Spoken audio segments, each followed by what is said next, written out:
Paris की जितनी तारीख जमीन के ऊपर है उससे कहीं ज्यादा गहराई और अंधेरी तारीख जमीन के नीचे दफन है, जिसे पेरिस कैटाकॉम्ब्स कहते हैं। ये 200 मील से ज्यादा लंबी सुरंगों का एक ऐसा जाल है जो सदियों पुरानी पत्थर की कानों में बना है। 18वीं सदी में जब पेरिस के कब्रिस्तान लाशों से भर गए और शहर में बीमारियां फैलने लगीं, तो हुकूमत ने एक इंतहाई खौफनाक फैसला किया।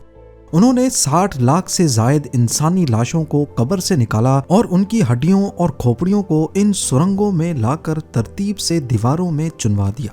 आज ये दुनिया का सबसे बड़ा कब्रिस्तान है। जब आप वहां दाखिल होते हैं तो एक बोर्ड पर लिखा है, रुको, ये मुर्दों की सल्तनत है।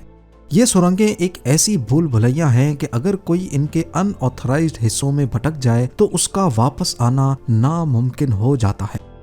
मुर्दों के शहर से निकलकर अब हम चलते हैं तुर्की के शहर इस्तांबुल।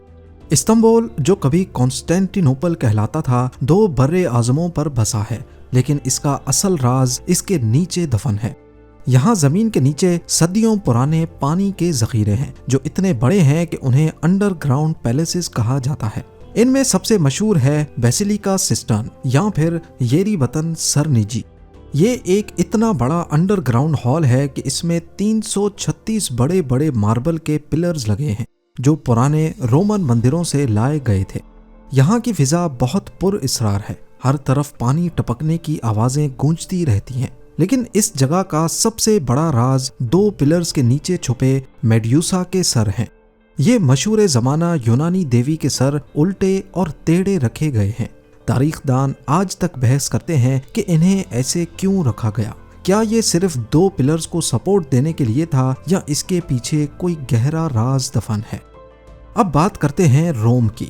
कहा जाता है कि रोम एक दिन में नहीं बना था, और ये भी कहते हैं कि रोम जितना जमीन के ऊपर है उससे कहीं ज्यादा जमीन के नीचे दफन है। रोम शहर एक लजानिया की तरह है, जहां हर सदी ने अपनी एक नई तह पिछली तह के ऊपर बना दी। जमीन के नीचे आपको सिर्फ पुरानी इमारतें ही नहीं बल्कि एम्परर नीरो का मशहूर डोमस ओरिया या गोल्डन हाउस भी मिलेगा।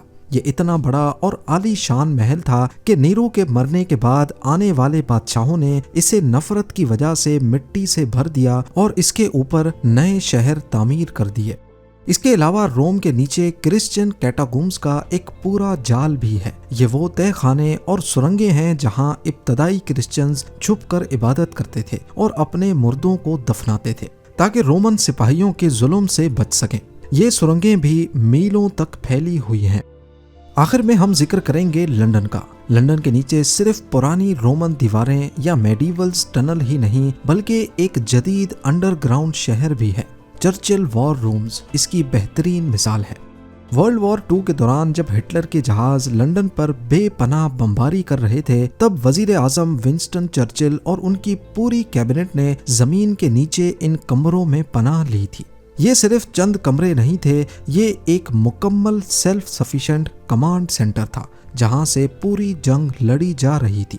यहाँ लोगों के सोने के कमरे, किचन, कम्युनिकेशन रूम्स सब कुछ मौजूद था। यहाँ तक के लोग हफ्तों तक सूरज की रोशनी देखे बिना यहाँ रहते थे और काम करते थे, जबकि ऊपर उनका शहर जल रहा था।